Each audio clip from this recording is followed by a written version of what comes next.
a wonderful pastimes once took place, which I would like to tell you because it's relevant to the chanting.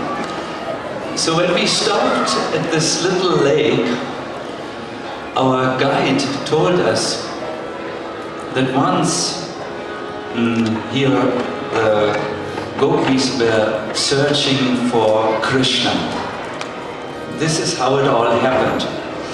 Krishna had invited the gopis to come with him into the lake and play a little game, competition game.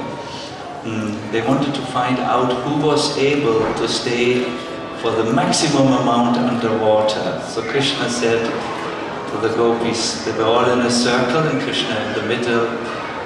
Okay, 1, 2, 3. And then Krishna dove under the water. Now the gopis did not dive, but they stood there. And after some time, when Krishna couldn't contain the air in his lungs, at least this is how he performed the Leela, the gopis saw the peacock feather of Krishna coming slowly out of the little pond. And when they saw that the peacock feather came, they knew Krishna would now come out and gasp for air. And at that moment, they all dove underwater. And when Krishna was there, he looked, there was no gopis. He was like, impossible, how are they able to keep the air so long? And then he waited, and only after what seemed to be a long time, all the gopis came out. And they laughed at him and said, "You have lost." So Krishna thought, how is it possible? I can dive very, very long. In fact, if I stop breathing, the whole universe stops breathing. How could they defeat me? He said, okay, let's have a second round. 1, 2, 3. And then Krishna went underwater, but this time he kept his eyes open. And he saw underwater how the gopis were standing and giggling. And he knew, oh, the gopis wanted to be more intelligent than me.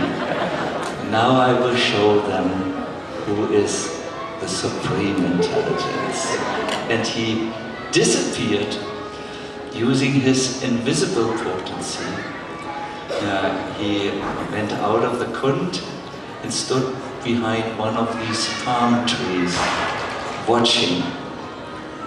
As the gopis looked at the place where Krishna had dived into the water, they waited for the peacock feather to again come out. But this time they waited for a long time. After some time, the gopis looked at each other. My God, what have he done? This young boy is so attached to winning that he's even not afraid to kill himself. And we are responsible. So they waited for some more, but when Krishna did not appear again and did not come again out of the kund, their feelings turned into great feelings of longing. Where is Krishna? Where is Krishna? And as they were overwhelmed by these longings, they formed a circle. They said, we have to find him. He's lying somewhere unconscious on the ground of Luk-Luki Kund. So they made the circle and they closed in, trying to see that Krishna could not escape or they would find him. But Krishna was behind a palm tree, watching all this. And then the gopis became desperate. Krishna is nowhere to be found. They started to cry. Some of them went to the bank of Luk-Luki Kund, sat down in desperation. Where is Krishna? And when their longing reached a high point, like the time when Krishna had disappeared from the rasa dance, in that time gopis, when they found out they couldn't find him in the forest, they went to the white sand of the Yamuna and began to chant Krishna Nam. So similarly, in this pastime, when the gopis saw Krishna could not be found, he was not on the bottom of the Rupluki Kund, he was not in the surrounding areas of the Kund, he was nowhere.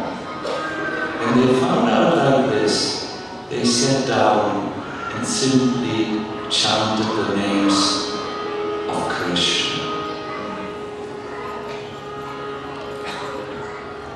Krishna cannot keep himself far away from his devotee. When the devotee chants in a mood of full surrender and longing, so somehow Krishna, by his wonderful potency, entered the Rupluki Kund, and after some time he just came out of the Kund and he smiled. I think chanting is also something like searching for Krishna. Searching for the not yet attained Lord. Searching in what Gauranga Mahaprabhu introduced, a certain attitude, the attitude of separation. Ayinanda Tanuya, O my Lord, son of Maharaj Nanda, I am like the dust on the pollen of your lotus feet, but I have fallen away from your feet.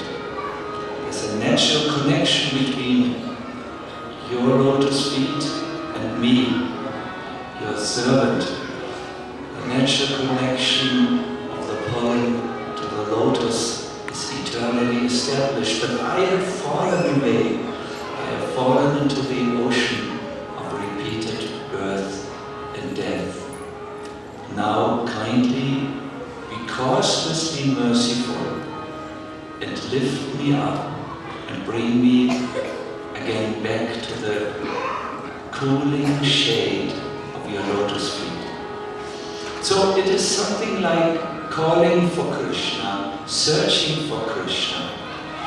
I would like to sing now the next kirtan with raga. Don't feel insecure with this raga. Sing something which sounds like what we sing here, and you will soon get it.